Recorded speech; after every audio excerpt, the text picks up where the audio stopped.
हो गई, अब तो पता टेम्पो से कुचल जाएगी। रुको, साइड से निकालता हूँ टेम्पो को।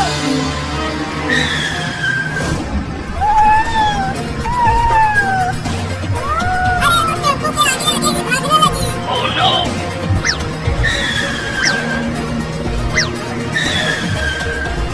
जिधर टेम्पो जा रहा है उधर ये बिल्ली का बच्चा भी जा रहा है। अरे बिल्ली का बच्चा हट जा आगे से, नहीं तो टेम्पो से कुचल कर मर जाएगा तू। हुई हुई हुई, चल हट जा। हुई हुई हुई, भाग जा आगे से। अरे बचा लेना उस बिल्ली के बच्चे को बाबू। अरे मैं क्या करूं, टेम्पो को जहाँ जहाँ ले जा रहा हूँ उधर ये बिलौटी आ जा रही है। अरे कुचल दिया रे तूने उस बिल्ली के बच्चे को।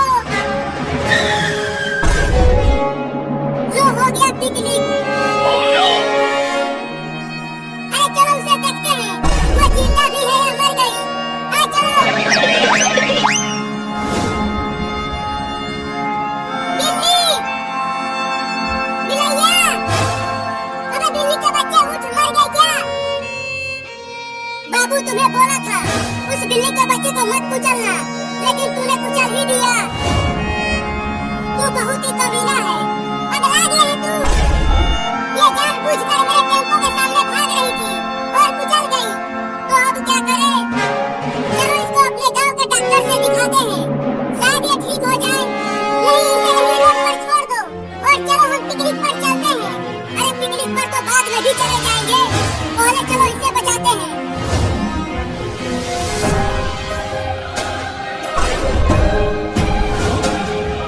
अरे वो देखो, लगता है वो इस बिल्ली के बच्चे की माँ है। वो हमारी तरफ तेजी से आ रही है। देखो वो बहुत गुस्से में है, लगता है अब वो हमें काटेगी।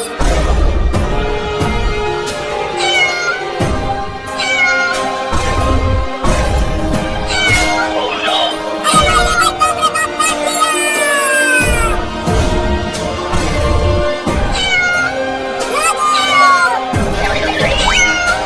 चिंटू है, चिंटू बचा लो मुझे इस खतरनाक बिल्ली से। अरे तूने ही तो इसके बच्चे को कुचला था, इसीलिए वो तुम्हें काट रही है। अरे चिंटू बाबू को छोड़ो, चलो इस बिल्ली के बच्चे को डॉक्टर के पास लेकर चलते हैं। हाँ तुम इसे उठाओ और चलो। चलो। अरे मुझे इस खतरनाक बिल्ली के पास छोड़कर क्यों भाग रहे हो? बचाओ मुझे। अब खुद ही अपने आप को बचाओ, हम तो जा रहे हैं। अरे मत जाओ, रुको। अरे छोड़ दे रे बिलैया की अम्मा, मैंने जानबूझकर तुम्हारे बच्चे को नहीं ठोका, वही टेम्पो के सामने आ गया था। बाप रे बाप, फिर से काट लिया। Oh no!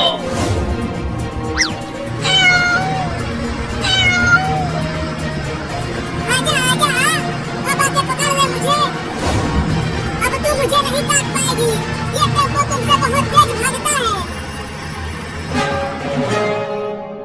अरे चिंटू और चिंकी रुको। अरे इतना तेजी में दौड़ कर कहाँ जा रहे हो? मम्मी! बाबू ने इस बिल्ली के बच्चे को टेम्पो से कुचल दिया है, इसीलिए हम इसे डॉक्टर के पास लेकर जा रहे हैं, इलाज कराने के लिए। क्या? ठीक है तो जल्दी जाओ और जल्दी वापस आ भी जाना। ठीक है मम्मी, हम जल्दी वापस आ जाएंगे।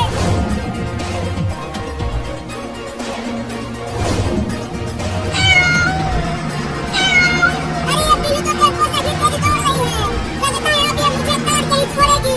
Oh no! अरे नहीं नहीं बिल्ली मौसी, मुझे अब काटना मत, पहले ही तुम मुझे बहुत काट चुकी है। देखो अब तुम मुझे डरा रही हो, डर के मारे मेरे फेफड़े फड़फड़ा रहे हैं। नहीं! देखो चिंटू हो रहा हॉस्पिटल, और तेज दौड़ो। अरे डॉक्टर साहब, हॉस्पिटल का दरवाजा खोलो, बहुत जरूरी है।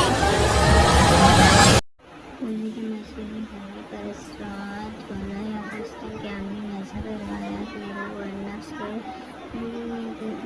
तस्किया का एक अहम जरिया समझा जाता है, जबकि माशी सरगर्मी को خلوص نکاح عملی طور پر کیا جاتا ہے. اس تناظر میں روزی کی معاشی زندگی پر اثرات بظاہر ایک متعدد عنوان معلوم ہوتا ہے، لیکن اگر غور کیا جائے تو اسلام کی بنیاد حریت اور افرادیت اس بات کا مطالبہ کرتی ہے. روحانی اور مذہبی سرگرمیوں میں نہ کوئی تقسیم ہو نہ رسمی تقسیم. رمضان دراصل تذکرہ کا مہینہ اور مال کے تذکرہ کے بغیر اس ماہ کا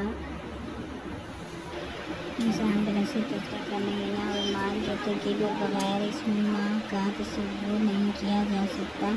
معاشی معاملات کے حوالے سے رمضان کریم سب سے پہلے جس پہلو کی طرف تمام اہل ایمان کے مترادف وہ اللہ کے خواب کے ساتھ بڑی تجمت کرنا ہے. اگر ایک شخص رمضان کے روزے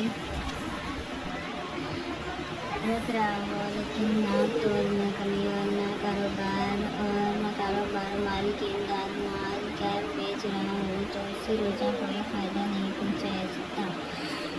حدیث میں ہوتا ہے سلمہ رضی اللہ تعالیٰ عنہ سے روایت ہے کہ نبی کریم صلی اللہ علیہ وسلم فرماتے ہیں قیامت کے دن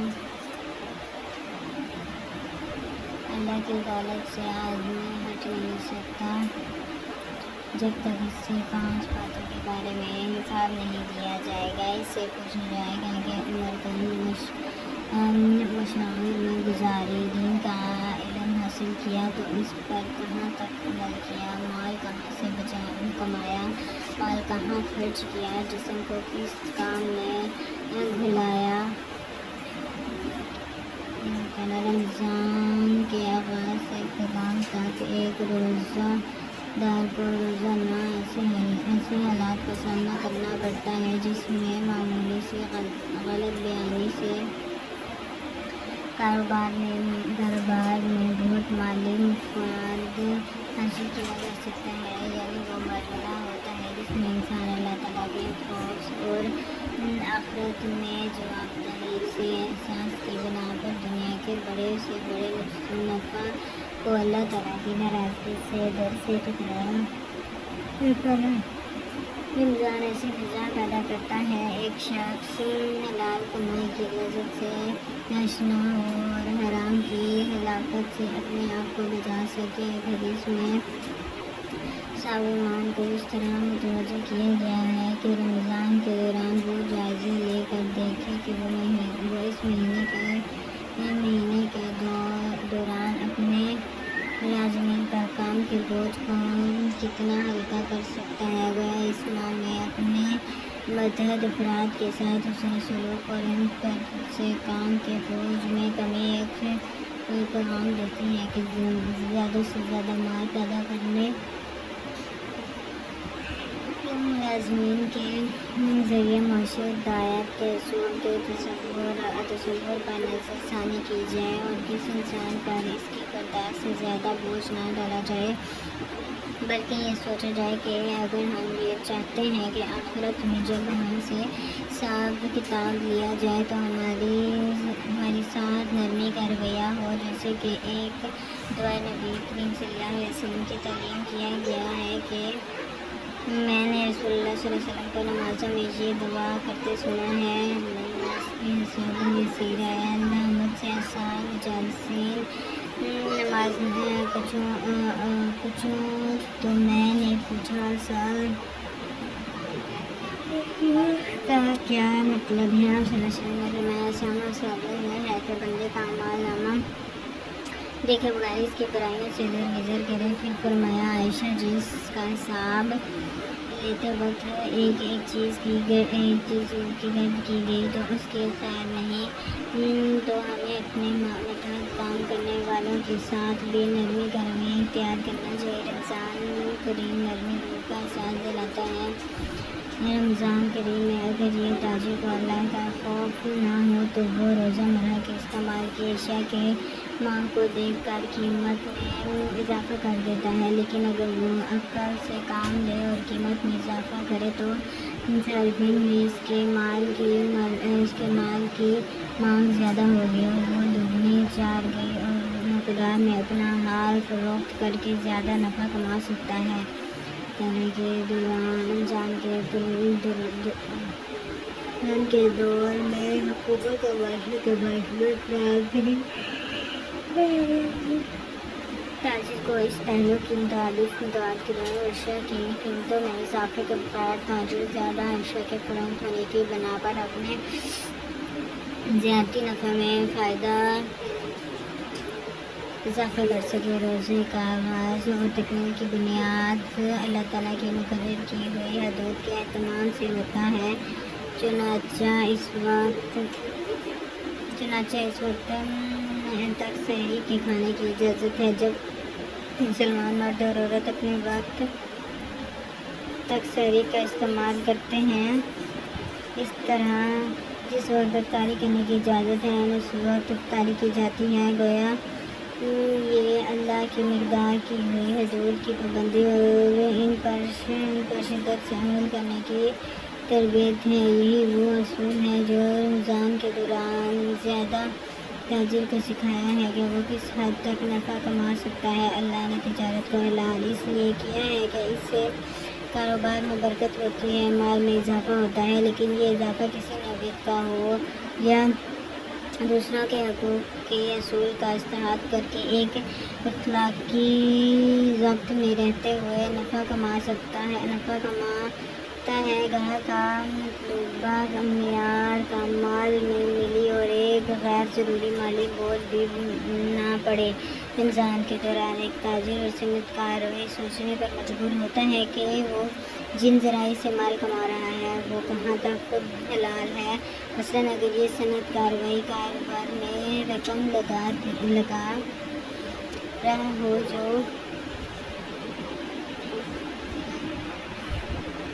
मनसूबा या हराम हो, जिसे स्टॉक मार्केट में बाजारी लगाना या मस्जिद में से मुशाहिर तैयार करके अफराद करना या ऐसे इश्तराक का इस्तेमाल जो फ़ाहिश और गैर अखलाकी हो से ड्रामों को तैयार करके अमलमंद बना दिया जो अखलाक के मुनाफी हो, तो क्या इसका अपने माल का हराम और शराब का इस्तेमाल करना दुरुस्त कहा जा सकता है? अल्लाह ताला का हदूद का ख्याल इसे सोचने पर मजबूर करता है कि वो कम अज़ कम रमज़ान में अपने माल के हराम ज़ाया से पैदा ना करें और ना हराम काम में इस्तेमाल करें। यही एहसास आगे चलकर रमज़ान के अलावा भी इसे याद दिलाता है कि माल का ऐसे काम में लगाना जो अल्लाह की मुकर्रर की हुई हदूद के खिलाफ वर्जिश शुमार में हो दुरुस्त नहीं होता।